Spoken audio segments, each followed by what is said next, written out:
आप सभी का प्रिंसी की पाठशाला में। तो आज हम लोग तैयार हैं एक और प्रैक्टिस सेट के साथ, जो कि हमारा होने वाला है यूपी टेट का सीडीपी का प्रीवियस ईयर क्वेश्चंस का प्रैक्टिस सेट, जो कि क्लास नंबर उसकी 5 होने वाली है। ठीक है, बढ़ते हैं पहले क्वेश्चन की तरफ। पहला क्वेश्चन है हमारा, कोलबर्ग के विकास सिद्धांत का संबंध निम्नलिखित में से किससे है। तो बताएंगे कोलबर्ग के विकास का सिद्धांत का संबंध जो है वो किससे है। तो कोलबर्ग ने कौन सा सिद्धांत दिया था, भाषा विकास का, सामाजिक विकास का, नैतिक विकास का सिद्धांत या फिर शारीरिक विकास का सिद्धांत। तो कोलबर्ग ने जो सिद्धांत दिया था वो नैतिक विकास का सिद्धांत दिया था, यानी कि मॉरल डेवलपमेंट की थ्योरी दी थी। क्या दिया था, मॉरल डेवलपमेंट की थ्योरी जो है कोलबर्ग ने दी थी। ठीक है, मॉरल डेवलपमेंट की थ्योरी कोलबर्ग ने दी थी। इन्होंने अपनी थ्योरी में 3 स्तर बताए हैं, यानी कि 3 लेवल बताए हैं, और 6 उसके स्टेप्स बताए हैं, यानी कि 6 उसके चरण बताए हैं। ठीक है, नेक्स्ट क्वेश्चन की तरफ बढ़ते हैं। दूसरा क्वेश्चन है हमारा, क्रमादेशित अधिगम की अवधारणा किसके द्वारा दी गई थी। बताएंगे क्रमादेशित अधिगम की अवधारणा किसके द्वारा दी गई थी, हल, थॉर्नडाइक, स्किनर या फिर वॉटसन के द्वारा। तो क्रमादेशित अधिगम जो है ये एक निर्देशात्मक अनुक्रम है। क्या है, निर्देशात्मक अनुक्रम। निर्देशात्मक अनुक्रम, इसकी जो अवधारणा है वो वीएफ स्किनर के द्वारा दी गई थी। किसके द्वारा, वीएफ स्किनर के द्वारा दी गई थी। ठीक है, थर्ड क्वेश्चन की तरफ बढ़ते हैं। क्वेश्चन है हमारा, व्यवहार क्षमता में अपेक्षित एक स्थायी परिवर्तन जो प्रबलित अभ्यास के परिणाम स्वरूप होता है। व्यवहार क्षमता में अपेक्षित एक स्थायी परिवर्तन जो प्रबलित अभ्यास के परिणाम स्वरूप होता है। बताएंगे कौन सा परिवर्तन है, अधिगम है, अभिप्रेरणा है, अभिप्रेरणा अभिवृत्ति है या फिर अभिक्षमता है। क्या है, अधिगम। अधिगम जो है हमारा व्यवहार क्षमता में एक स्थायी परिवर्तन है जो प्रबलित अभ्यास के परिणाम स्वरूप होता है। ठीक है, अधिगम एक नए व्यवहार का अधिग्रहण, एक नए व्यवहार का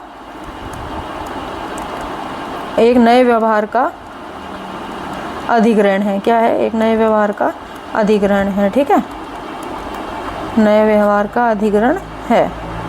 यह एक क्षमता में स्थायी परिवर्तन है जो प्रबलित अभ्यास के परिणाम स्वरूप होता है। ठीक है, अधिगम जो है एक सक्रिय प्रक्रिया है। क्या है, एक ये सक्रिय प्रक्रिया भी है, क्योंकि ये बेहतर तरीके से होता है। सीखना जो है एक सक्रिय प्रक्रिया है और ये बेहतर तरीके से होता है। ठीक है, अगले क्वेश्चन की तरफ बढ़ते हैं।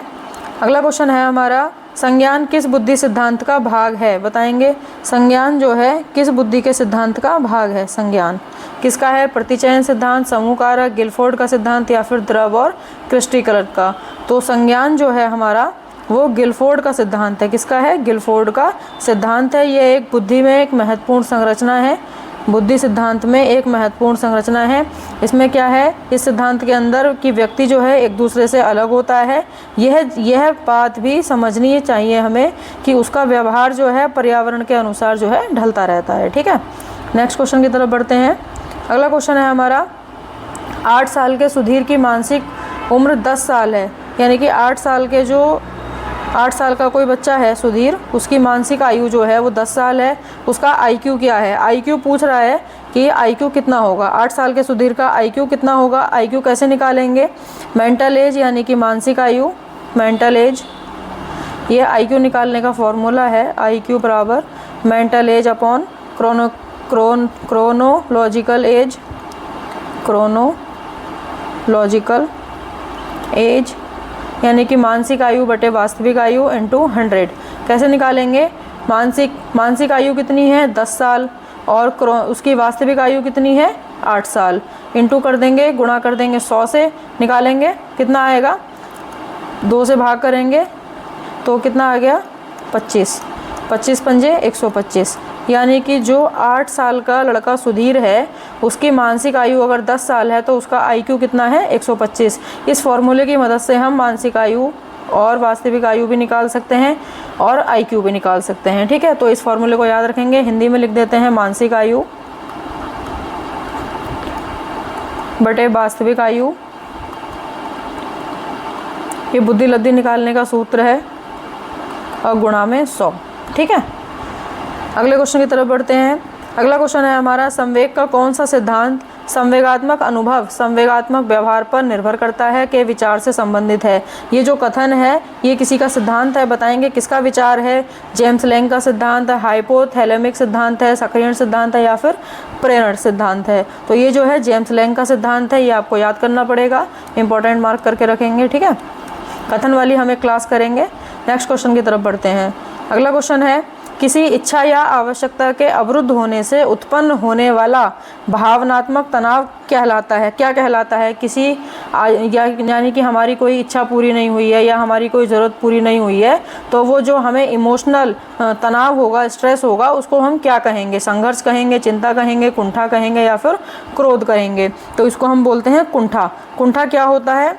कुंठा के विभिन्न स्रोत हो सकते हैं। पहले हो सकती है पर्यावरणीय कुंठा, यानी कि पर्यावरण से भी हमें स्ट्रेस हो सकता है, पर्यावरणीय कुंठा। फिर है हमारी व्यक्तिगत कुंठा, नेक्स्ट है हमारी व्यक्तिगत कुंठा।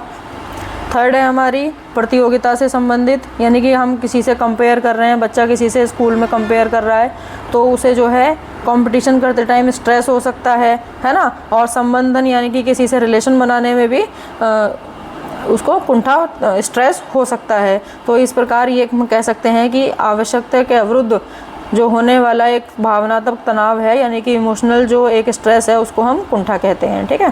नेक्स्ट क्वेश्चन की तरफ बढ़ते हैं। अगला है हमारा, निम्नलिखित में से कौन से सीखने का नियम नहीं है। बताएंगे सीखने का नियम कौन सा नहीं है। तो सीखने का नियम किसने दिया है आपका, बताएंगे। सीखने के 3 नियम किसने दिए हैं, कितनी बार बताया है इसका। हम सीखने के नियम किसने दिए हैं, इसका आंसर कमेंट बॉक्स में करेंगे, ठीक है। बताएंगे कौन सा नियम नहीं है। तत्परता का नियम भी है, प्रभाव का भी है, अभ्यास का भी है, लेकिन तनाव का नियम, सीखने का नियम नहीं है, ठीक है। तो नहीं पूछ रहा है, यही हमारा आंसर हो जाएगा, ठीक है। बढ़ते हैं नेक्स्ट क्वेश्चन की तरफ। अगला क्वेश्चन है हमारा, प्याजे मुख्य रूप से के अध्ययन के लिए जाने जाते हैं। प्याजे कौन से अध्ययन के लिए जाने जाते हैं, बताएंगे। जीन पियाजे, इनका पूरा नाम है जीन पियाजे। कौन से अध्ययन के लिए जाने जाते हैं, भाषा विकास, यौन विकास, संज्ञानात्मक या फिर सामाजिक विकास। तो जीन पियाजे जो हैं वो संज्ञानात्मक विकास के लिए जाने जाते हैं, यानी कि कॉग्निटिव डेवलपमेंट के लिए, कॉग्निटिव डेवलपमेंट के लिए जाने जाते हैं, ठीक है। कॉग्निटिव डेवलपमेंट के लिए जीन पियाजे जाने जाते हैं, ठीक है। अगले क्वेश्चन की तरफ बढ़ते हैं। नेक्स्ट है हमारा, जब मानव शरीर के एक अंग को काट दिया गया, जब मानव शरीर के एक अंग को काट दिया गया, प्रशिक्षण दूसरे भाग में स्थानांतरित हो जाता है तो उसे क्या कहते हैं। यानी कि अगर एक अंग को काट दिया जाए तो उसका जो प्रशिक्षण है दूसरे भाग में स्थानांतरित हो जाता है तो उसे क्या कहते हैं, हम कहते हैं ऊर्ध्वाधर स्थानांतरण। क्या कहते हैं, ऊर्ध्वाधर स्थानांतरण, ठीक है। क्षैतिज नहीं होगा तो विपक्षीय भी नहीं होगा, सही है। अगले क्वेश्चन की तरफ बढ़ते हैं। नेक्स्ट क्वेश्चन है हमारा, डेटा के दिए गए समूह में सबसे अधिक बार दिखाई देने वाला प्राप्तांक कहलाता है। बताएंगे, ये आप देखिए कि सीडीपी के अंदर मैथ का क्वेश्चन आया हुआ है, तो प्रीवियस ईयर है तो हमें करना ही पड़ेगा, इन चीज़ों पे ध्यान भी रखना पड़ेगा। तो क्या होता है, बहुलक होता है, माध्य होता है, माध्यिका होता है या फिर मानक विचलन होता है। तो जो सबसे अधिक बार आता है डेटा में उसको हम बहुलक कहते हैं, यानी कि मोड कहते हैं। क्या कहते हैं, मोड कहते हैं। जैसे कि हम एक एग्जाम्पल लेते हैं, एग्जाम्पल में मैंने आपको बहुत सारे नंबर दे दिए, 6, 2, 5, 6, 2, 7, 3, 5, 5, 6, 6, 6, 2, 3। तो आप बताएंगे कि इसमें से सबसे अधिक बार दिखने वाला प्राप्तांक क्या है। तो मुझे इसमें सबसे अधिक बार 6 दिख रहा है, तो 6 कितनी बार आया है, 5 बार। तो जब 6 जो है वो हमारा आंसर हो जाएगा और 6 को हम क्या कहेंगे, बहुलक, यानी कि मोड, ठीक है। अगले क्वेश्चन की तरफ बढ़ते हैं। अगला क्वेश्चन है, क्रिया प्रसूत अनुकूलन सिद्धांत किसके द्वारा दिया गया था। बताएंगे, क्रिया प्रसूत अनुकूलन का सिद्धांत किसके द्वारा प्रतिपादित किया गया था। इसे जो है शास्त्रीय अनुकूलन का सिद्धांत भी क्या कहते हैं, शास्त्रीय अनुकूलन का सिद्धांत भी कहते हैं, शास्त्रीय अनुकूलन, ठीक है। तो ये किसने दिया था, पावलोव ने, स्किनर ने, थॉर्नडाइक ने या फिर कोलर ने। तो ये क्रिया प्रसूत अनुकूलन का सिद्धांत जो है बीएफ स्किनर ने दिया था। किसने दिया था, बीएफ स्किनर ने, ठीक है। उसके बाद बात करें पावलोव की, तो इनका पूरा नाम है इवान पावलोव, इवान पावलोव। इन्होंने जो दिया था वो शास्त्रीय, इनका सिद्धांत कौन सा है, शास्त्रीय अनुकूलन सिद्धांत, ठीक है। और थॉर्नडाइक का है उद्दीपन थॉर्नडाइक का सिद्धांत कौन सा है? उद्दीपन अनुक्रिया सिद्धांत, है ना। और कोलर का सिद्धांत कौन सा है? अंतर्दृष्टि अधिगम का सिद्धांत। ये किसने दिया था? कोलर ने। ठीक है, नेक्स्ट क्वेश्चन की तरफ बढ़ते हैं। अगला क्वेश्चन है हमारा, अल्बर्ट बंडूरा निम्न में से किससे संबंधित हैं? बताएंगे अल्बर्ट बंडूरा किससे संबंधित हैं?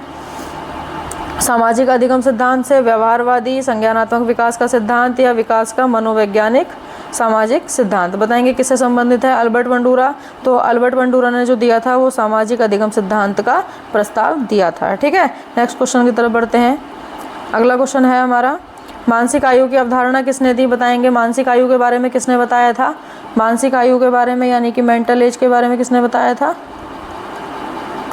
IQ निकालने में इसका यूज़ होता है। मानसिक आयु के बारे में किसने बताया था? बताएंगे इन्होंने जो दिया था ये अल्फ्रेड बिने ने मानसिक आयु के बारे में बताया था। अल्फ्रेड बिने ने बताया था 1905 में। इन्होंने साइमन के साथ पहला जो है बुद्धि परीक्षण किया था, साइमन के साथ मिलकर के बुद्धि परीक्षण किया था। तो इन्होंने मानसिक आयु का यूज़ कहाँ पर होता है? बुद्धि लब्धि नापने में, यानी कि IQ नापने में इसका यूज़ होता है। ठीक है, बुद्धि लब्धि मापने में किसने दिया था? अल्फ्रेड बिने ने। ठीक है, 1905 में। अगले क्वेश्चन की तरफ बढ़ते हैं। अगला क्वेश्चन है हमारा, टर्मन के अनुसार बाले बच्चों का IQ 90-100 के बीच की श्रेणी में आता है। बताएंगे कौन से बच्चों का जो IQ है वो 90 से लेकर के 100 से बीच की श्रेणी में आएगा? मंद, औसत बुद्धि, श्रेष्ठ बुद्धि, या फिर कमज़ोर मानसिकता? बताएंगे 90 से 100 के बीच में की श्रेणी जो है वो औसत बुद्धि वाले बच्चों का है। किसका है? औसत बुद्धि वाले बच्चों का। ठीक है, टर्मन के अनुसार। बढ़ते हैं अगले क्वेश्चन की तरफ। अगला क्वेश्चन है, पावलोव के शास्त्रीय अनुबंधन के सिद्धांत में उन्होंने पर प्रयोग किया। बताएंगे पावलोव ने किस पर प्रयोग किया था? बिल्ली पर, कुत्ते पर, बंदर पर, या फिर चूहे पर? तो इवान पावलोव ने किस पे किया था? कुत्ते पर प्रयोग किया था। किस पे किया था? कुत्ते पर प्रयोग किया था, यानी कि ऑप्शन नंबर बी हमारा सही आंसर हो जाएगा। अब बिल्ली पर प्रयोग किसने किया था? बिल्ली पर प्रयोग किया था थॉर्नडाइक ने। किसने किया था? थॉर्नडाइक ने। बंदर पर प्रयोग किसने किया था? बंदर पर या चिंपांजी कह सकते हैं, चिंपांजी पर प्रयोग किसने किया था? बताएंगे कोहलर ने। और चूहे पर प्रयोग किसने किया था? स्किनर ने। चूहे पर प्रयोग किसने किया था? स्किनर ने। ठीक है, अगले क्वेश्चन की तरफ बढ़ते हैं। नेक्स्ट क्वेश्चन है हमारा, गतिविधि को जागृत करने, बनाए रखने और विनियमित करने की प्रक्रिया कहलाती है। क्या कहलाती है? गतिविधि को जागृत करने के, यानी कि कोई अगर आप मूवमेंट कर रहे हैं तो उसको बनाए रखने की जो प्रक्रिया है वो क्या कहलाती है? अभिप्रेरणा, संवेदना, अधिगम, या फिर अनुभूति? तो कहलाती है अभिप्रेरणा। अभिप्रेरणा जो शब्द है वो लैटिन शब्द है। अभिप्रेरणा कैसा शब्द है? लैटिन शब्द है, मूवर से लिया गया है। अभिप्रेरणा शब्द जो है, मोटिवेशन जो है, वो मूवर शब्द से लिया गया है, मोटिवेशन। ठीक है, क्या लिख दिया मैंने, है ना। अभिप्रेरणा जो शब्द है मूवर से लिया गया है शब्द मोटिवेशन। ठीक है, नेक्स्ट क्वेश्चन की तरफ बढ़ते हैं। अगला क्वेश्चन है हमारा, विस्मरण की बीमारी को कम करने का उपाय है। बताएंगे विस्मरण की बीमारी को कम करने का उपाय क्या है? अधिगम के अंतर्गत आता है। अधिगम का दोषपूर्ण रूप है, पाठ की पुनरावृत्ति है, या फिर स्मरण में कम ध्यान है। विस्मरण क्या होता है? एक तो स्मरण होता है मेमोरी, और जो विस्मरण होता है वो मेमोरी का उल्टा होता है, यानी कि उसको बीमारी को, जैसे कि हम भूलना, विस्मरण को हम कह सकते हैं भूलने की बीमारी। क्या कह सकते हैं? भूलने की बीमारी, यानी कि हम कोई भी काम भूल जाते हैं। तो उसको कम कैसे कर सकते हैं? अधिगम के अंतर्गत आएगा। अधिगम का दोषपूर्ण रूप है, पाठ की पुनरावृत्ति है। क्या है? पाठ की पुनरावृत्ति, यानी कि किसी भी चीज़ को हम भूलेंगे कम जब हम उसको बार बार रिवाइज़ करेंगे। जब हम बार बार पाठ को रिवाइज़ करेंगे तो हम भूलेंगे कम। और इसके भूलने के और भी जो है कारण है इसको कम करने के। सारी बातें आप नोट कर सकते हैं, सारी बातें नोट करके भी रख सकते हैं, तब भी आप नहीं भूलेंगे। नोट कर लेना, ठीक है। दूसरा आप कह सकते हैं कि दिनचर्या, यानी कि सेम रूटीन का फॉलो करना। आपने एक दिनचर्या बनाई, एक दिनचर्या क्या ही पालन करना, एक दिनचर्या का पालन करना, ठीक है, तब भी आप कम भूलेंगे। पालन करना, ठीक है, उम्मीद है समझ में आया होगा। अगले क्वेश्चन की तरफ बढ़ते हैं।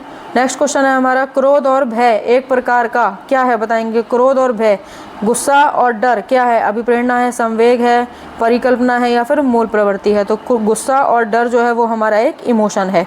जैसी जैसी सिचुएशन आती है वैसे वैसे हमारे इमोशंस होते जाते हैं। ठीक है, बढ़ते हैं नेक्स्ट क्वेश्चन की तरफ। अगला क्वेश्चन है, किसी अन्य व्यक्ति के बाहरी व्यवहार की नकल करना है, बताएंगे। किसी अन्य व्यक्ति के बाहरी व्यवहार की नकल करना यानी कि इमिटेशन करना किसी को क्या कहलाता है। बाहरी अधिगम सीखना कहलाएगा, नहीं। अनुकरण करना, अनुकरण करना यानी कि किसी की नकल करना, इमिटेशन करना। ठीक है, कल्पना नहीं, इमेजिनेशन नहीं होगा, चिंतन भी नहीं होगा। ठीक है, अगले क्वेश्चन की तरफ बढ़ते हैं। अगला क्वेश्चन है हमारा, यदि पिछला ज्ञान और पिछला अनुभव नए प्रकार के अधिगम में मदद करता है तो इसे क्या कहते हैं। यदि पुराना ज्ञान जो है और जो पुराना अनुभव है वो नए प्रकार की सीखने में मदद करता है तो इसे क्या कहेंगे। प्रशिक्षण का नकारात्मक स्थानांतरण नहीं कहेंगे, सकारात्मक स्थानांतरण करेंगे। यानी कि अगर आपको पिछला ज्ञान है और आपका पुराना एक्सपीरियंस जो है आपको नई चीज़ सीखने में हेल्प करता है तो वो पॉजिटिव पॉइंट है। कैसा है आपके लिए, पॉजिटिव चीज़ है ना। तो स्थानांतरण नहीं, सीखना भी नहीं होगा। ठीक है, सकारात्मक हस्तांतरण होगा ज्ञान का। अगले क्वेश्चन की तरफ बढ़ते हैं।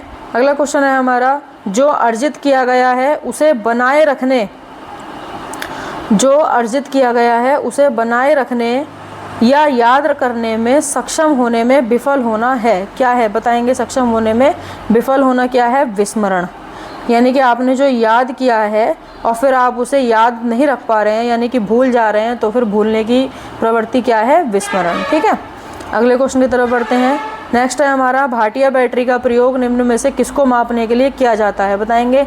भाटिया बैटरी का प्रयोग, इसको मोस्ट इंपॉर्टेंट मार्क करेंगे। क्वेश्चन को क्या मार्क करेंगे, मोस्ट इंपॉर्टेंट। भाटिया बैटरी का प्रयोग जो है किसको मापने के लिए किया जाता है, बुद्धि को मापने के लिए। किसको, बुद्धि को मापने के लिए किया जाता है। इन्होंने क्या किया था,